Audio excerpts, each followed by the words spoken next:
شريك لك لبيك. Salam alaikum, Islam aujourd'hui reçoit le docteur Homero Marunggio Peria sur le sujet des conversions à l'islam. النبي صلوا عليه صلوات الله عليه وينال البركات كل من صلى عليه النبي صلوا عليه صلوات الله عليه. Docteur Homero, salam alaikum.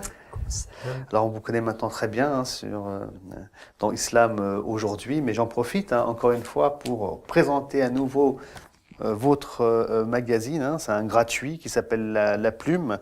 Donc alors il y en a un tous les mois ou tous les trimestres? Tous les mois. D'accord, c'est un mensuel. Malheureusement, beaucoup d'Oumanotes seront déçus car ils ne pourront pas se le procurer directement. Nous ne tirons pas suffisamment d'exemplaires comme c'est un gratuit et nous sommes tous bénévoles.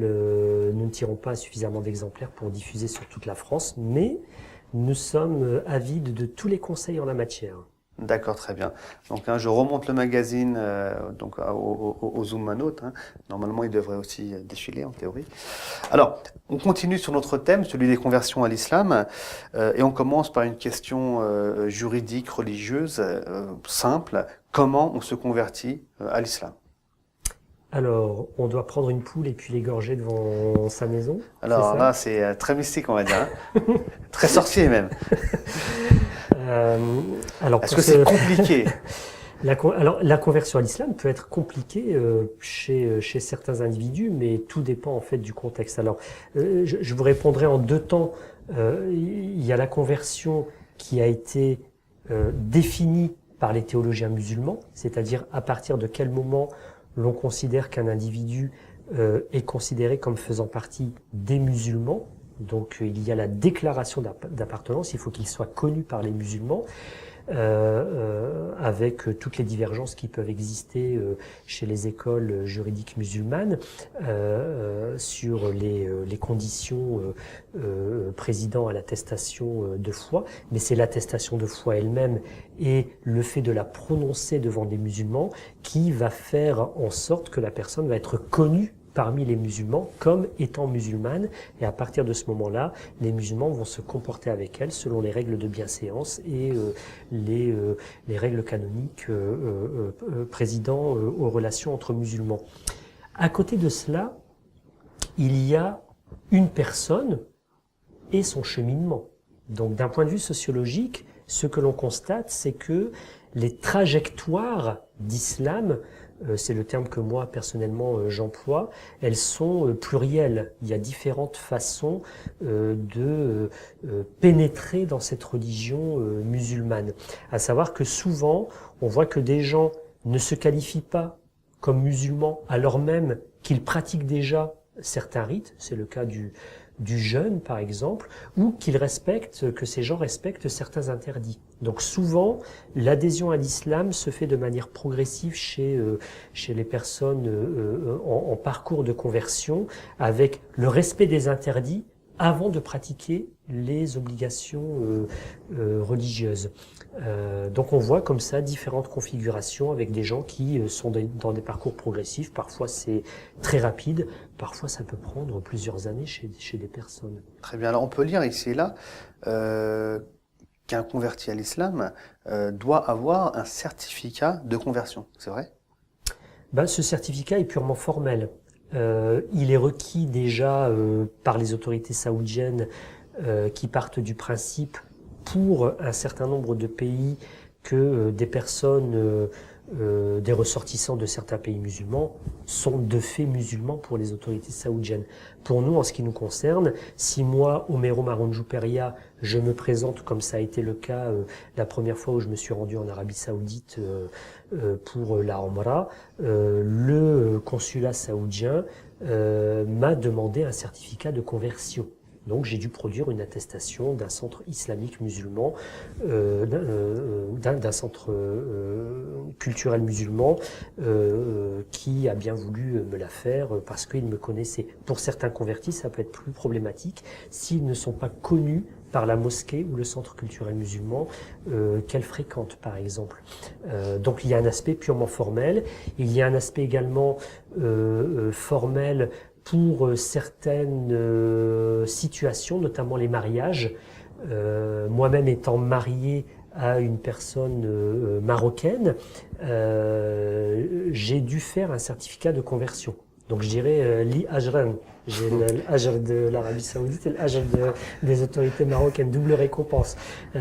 Donc on a un certificat de conversion cette fois-ci qui est complètement fait par les autorités consulaires marocaines. C'est le Hadoul qui fait ce certificat, qui atteste de ma foi musulmane et qui permet de se marier avec cette personne, puisque théoriquement une Marocaine ne peut pas se marier avec une personne non musulmane. Donc il y a certaines situations qui vont requérir ce certificat de conversion, mais à la base, il n'y a pas de texte musulman qui indique qu'une personne devrait avoir un certificat de conversion. D'ailleurs, ça c'est un point très important et à souligner, hein.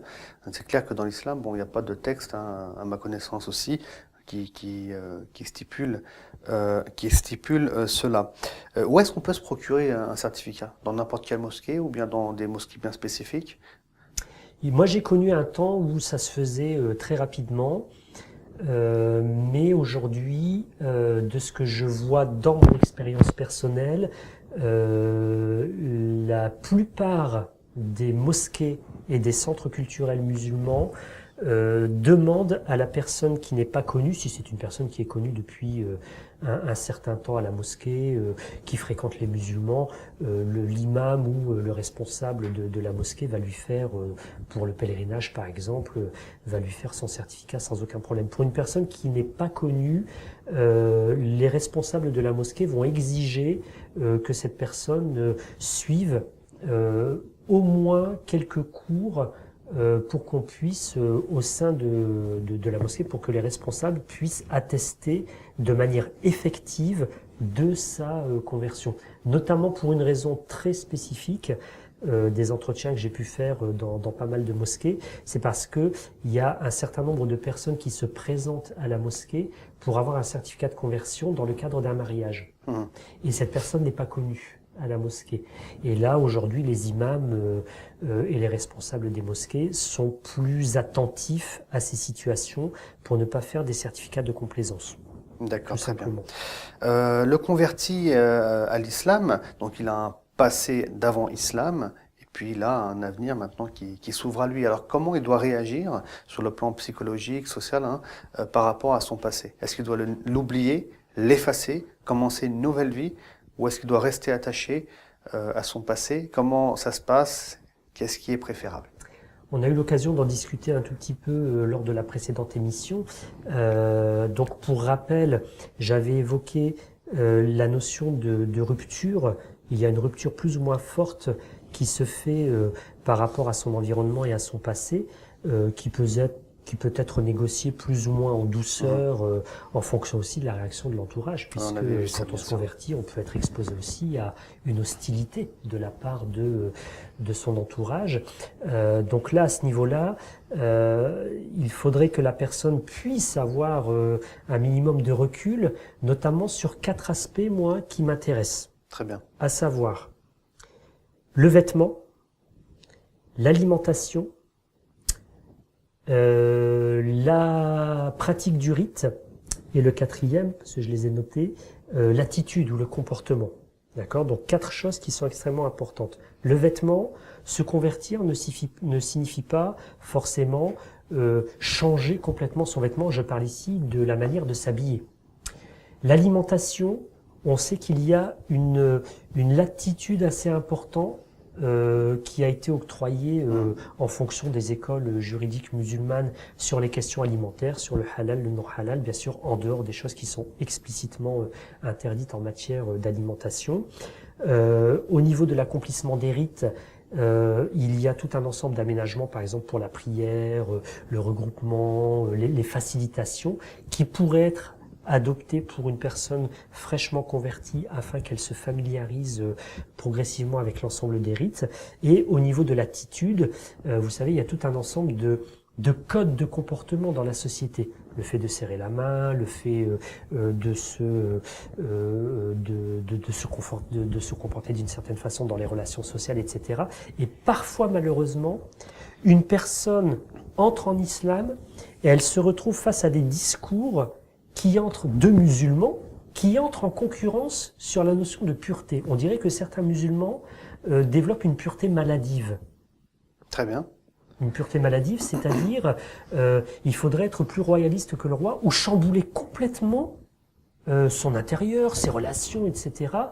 Comme s'il faudrait faire une rupture, mais totalement radicale avec son passé et son environnement. Et là, je dis attention. Attention, car on peut rentrer dans ce que j'appelle, moi, les parcours de fragilisation. Moi, j'ai été très étonné il y a une quinzaine d'années de cela, quand je faisais ma recherche doctorale, de ce que j'appelle le parcours de fragilisation, c'est-à-dire une personne qui est cool, tranquille dans sa tête, on va dire, parfois même une personne musulmane qui pratique sa religion de manière, je dirais, empathique et naturelle, et à un certain moment, elle entre en relation avec un discours très radicalisé sur la pureté, sur ce qu'il faut faire, pas faire, etc.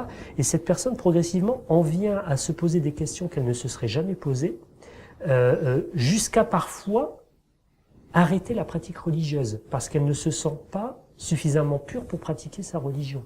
Ou parfois à se séparer complètement de son environnement, ou adopter des us et coutumes qui seraient prétendument ceux que le prophète aurait pratiqués, en matière de vêtements ou autre. D'ailleurs, je peux ajouter à ça que même l'islam, à l'époque du prophète sallallahu alayhi wa sallam, n'a pas été révélé comme ça en un bloc. Il n'y a pas eu un chamboulement social et religieux en 24 heures, mais ça s'est fait quand même sur une période de 23 ans, ce qu'on appelle en théologie, bon j'ajoute une petite touche de théologie, at-tadarruj.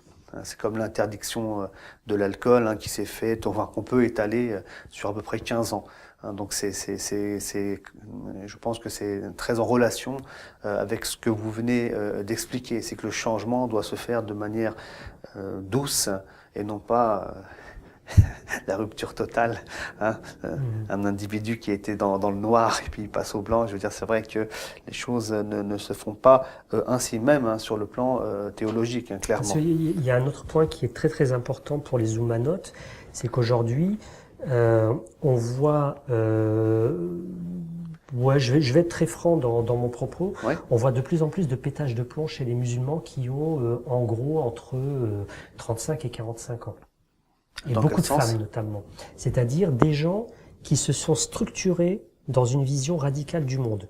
Il y a nous les musulmans, il y a les non-musulmans, nous on est dans la vérité, les autres ils sont dans l'erreur, je dois être pur, donc je dois faire attention à tout. Donc progressivement, ils élargissent la zone de pureté, si bien qu'ils s'isolent au fur et à mesure d'une vie sociale, ou alors ils ont une vie sociale qui est restreinte à une catégorie très petite d'individus, et puis à un certain moment ils se disent mais en fait je suis complètement isolé, mais en fait qu'est-ce que j'ai fait?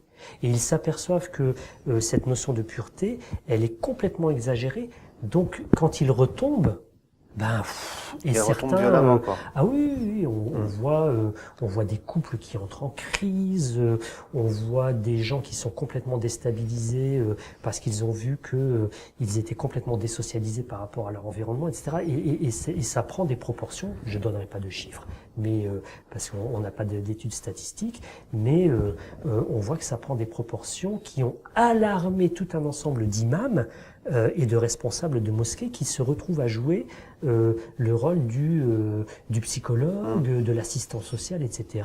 Et ils sont obligés de remettre un peu les bons paramètres pour ces musulmans. Très bien, très bien. Merci pour ces détails d'ailleurs. Est-ce qu'il y a des centres en France pour accompagner les convertis ? Je dirais que chaque mosquée devrait jouer son rôle en la matière et chaque centre culturel musulman devrait jouer son rôle. J'insiste beaucoup, je fais toujours une distinction, il y a la mosquée, le centre culturel musulman, j'emploie ces deux termes parce que le centre culturel souvent a des activités ouvertes sur son environnement qui dépassent le simple cadre de la gestion du culte, et il faudrait normalement qu'il y ait un minimum de cours qui soient dispensés, des brochures d'information et surtout de l'écoute. Parce que le problème des musulmans aujourd'hui, c'est qu'ils ont tendance à diffuser des discours sur l'islam. Un savoir, on va dire. Un savoir sans prendre en compte la réalité des individus qui sont en face d'eux. Et ça, c'est un gros souci.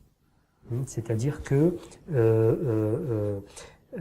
avant, et là, je vous laisserai peut-être digresser sur la chose, mais on sait très bien que en matière de production de sens, si je reprends les propos de l'imam al-Qarafi al-Maliki, qui nous a laissé un ouvrage, Kitab al-Furuq, qui est un ouvrage extrêmement important en termes de production de la fatwa, donc production du sens, du savoir, de l'orientation pour le musulman. Il insiste énormément sur le fait que, avant de diffuser le discours et d'orienter le musulman, il faut savoir qui il est, quel est son niveau de compréhension de l'islam, son niveau de pratique, quelle est sa culture, c'est-à-dire le pays d'où il vient, etc. Et à partir de ce moment-là, le moufti va pouvoir l'orienter. Or, aujourd'hui, on s'aperçoit que les musulmans sont dans une situation où ils importent des discours et ils importent des orientations sous prétexte que nous sommes dans un environnement ici en France, alors soit qui serait hostile, qui serait étranger à la culture musulmane, etc. Donc ce sont des discours qui orientent les musulmans en faisant abstraction de la réalité. Et ça peut produire des dérives très importantes, notamment dans la rupture de ces musulmans convertis avec leur environnement. Et c'est pas le but du jeu. Donc il faut qu'il y ait vraiment un gros travail en termes d'écoute. Bien sûr. D'accord. Bien sûr. Est-ce que vous avez éventuellement des idées à partager sur ce sujet? Concrètement, qu'est-ce que les associations pourraient faire concrètement, construire demain pour accompagner les convertis? J'ai eu à intervenir auprès de l'Association des imams de France, qui est présidée par mon ami le Cheikh Ahmed Miktar, qui est imam à la grande mosquée de Villeneuve-d'Ascq. Et j'ai eu à leur faire un topo sur un peu la situation de l'islam en France. Et aujourd'hui, le constat est partagé, c'est que l'imam doit dépasser son rôle de simple référent religieux. Aujourd'hui, la plupart des imams sont sollicités sur des problèmes de famille, des questions d'éducation, etc. Il faudrait déjà que les associations musulmanes profitent de la formation professionnelle continue. Si l'imam est salarié, il a droit au DIF, c'est-à-dire il a le droit à chaque année un crédit d'heures de formation. Et si, on va dire, le crédit ne suffit pas pour certaines formations, l'association peut faire un petit effort. Il y a des formations très courtes de pratique de l'écoute. Comment on se met en situation d'empathie, on pratique l'écoute quand on reçoit par exemple un couple ou un individu qui est en questionnement. Des formations sur la médiation, comment on joue le rôle de médiateur, puisque l'imam joue un rôle de médiateur. Tout un ensemble de petites formations qui pourraient renforcer la capacité de l'imam à jouer son rôle dans le microcosme où il vit, dans la ville où il est, etc., pour le renforcer en capacité. Or, aujourd'hui, ce n'est pas fait. Trop d'imams sont dans des situations de précarité, malheureusement, et les associations musulmanes accentuent tout uniquement sur le volet théologique et juridique. La plupart des cours qui sont dispensés dans les mosquées, ce sont des cours, je dirais, secs sur l'apprentissage de la religion, qui font fi de tout l'aspect culturel, c'est quoi être musulman en France, et surtout l'héritage endogène à la France. Le converti ne devrait pas se retrouver dans une situation où il va plonger dans un univers d'extranéité, c'est-à-dire marocain, algérien, turc ou autre. On devrait aussi faire en sorte que le converti se dise « Ah ben, je suis dans un environnement où je retrouve aussi mes repères d'antan ». On a parlé dans une précédente émission des musulmans, des grandes figures converties à l'islam. On ne les retrouve pas dans les mosquées. Cette histoire de l'islam endogène à la France, on ne le retrouve pas dans les mosquées. Donc le converti se retrouve dans un univers un peu étranger où on lui demande d'adopter des coutumes qui sont en lien avec des pays d'origine. Et ça devrait être beaucoup réfléchi parallèlement au renforcement de l'activité de l'imam, de la compétence à agir de l'imam. Moi, j'essaye de travailler avec les associations musulmanes là-dessus, très modestement, sur mes champs de compétences. Très bien. Alors, deux questions pour terminer. Première question, donc, quels sont les conseils que vous pourriez donner aux convertis à l'islam? Méfie-toi des musulmans. Quoique, c'est-à-dire, d'accord. Les conseils seraient trop nombreux, mais si j'ai un conseil à donner, ce serait celui-ci. Méfiez-vous des musulmans, je le reprends. C'est-à-dire, méfiez-vous de toute personne qui vous parle de l'islam et qui en même temps veut vous séparer d'autres musulmans. C'est-à-dire, tout discours qui pose une rupture avec l'environnement ou avec les autres musulmans, déjà à la base, c'est louche. Tout discours qui prétend être la vérité musulmane, quelle qu'elle soit, c'est un discours déjà qui est louche. Donc attention à tout discours qui prétend être la vérité musulmane ou tout discours qui veut vous séparer de l'environnement. Parce que déjà ça, c'est pas bon, c'est un mauvais départ. Et comme disait Cheikh Ibn Atallah Sakandari, Man salahat bidayatuhu, salahat nihayatuhu. C'est-à-dire, celui qui prend un bon départ, il aura une bonne arrivée. Quant à celui qui prend un mauvais départ, il va s'engouffrer dans des chemins tortueux et pour revenir ensuite sur une voie apaisée, ce sera un peu difficile. Voilà, donc très bien, ça c'est pour la première question, hein, les conseils. Est-ce que vous avez autre chose à rajouter par votre expérience? Non, il faut rester modeste et il faut que les musulmans prennent soin à s'écouter. Très bien. Je pense qu'il y a un gros souci là-dessus chez les musulmans, mais ça peut être l'objet d'autres émissions. Alors, vous serez le bienvenu, hein, Dr Romero. Alors la deuxième question maintenant, qui est un peu liée à la première, mais c'est autrement dit, j'ai envie de dire. Quels sont les pièges que le converti à l'islam doit éviter? Les pièges à éviter sont également très nombreux. Mais si je devais résumer cela à un piège principal, voire deux, c'est déjà l'empressement. C'est déjà l'empressement. Comme on dit, al-ajalatu min ash-shaytan, c'est-à-dire l'empressement provient du diable, c'est-à-dire ne pas vouloir être plus royaliste que le roi et vouloir en faire trop. C'est-à-dire qu'il faut partir du principe que Dieu questionnera les gens au jour du jugement, ça c'est notre croyance musulmane, mais il les questionnera en fonction de leur degré de compréhension. Et parfois, des gens veulent aller trop vite dans l'apprentissage, dans la pratique religieuse, dans les actes surérogatoires, dans la purification spirituelle, et ils s'écroulent au bout d'un certain moment. Et j'ai connu des cas de personnes qui ont purement et simplement quitté l'islam en disant « cette religion, elle est trop dure ». Donc il faut y aller doucement, mais sûrement, autrement dit. Hein.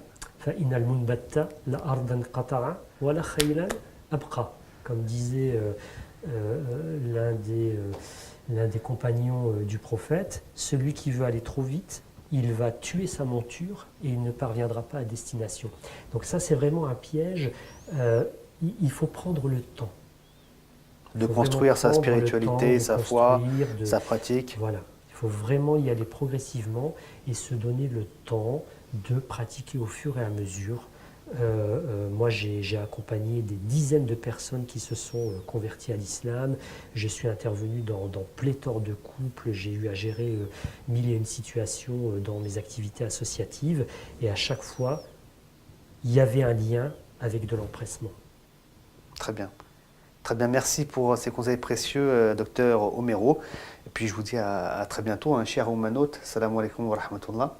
النبي صلوا عليه صلوات الله عليه وينال البركات كل صلى عليه النبي صلوا عليه صلوات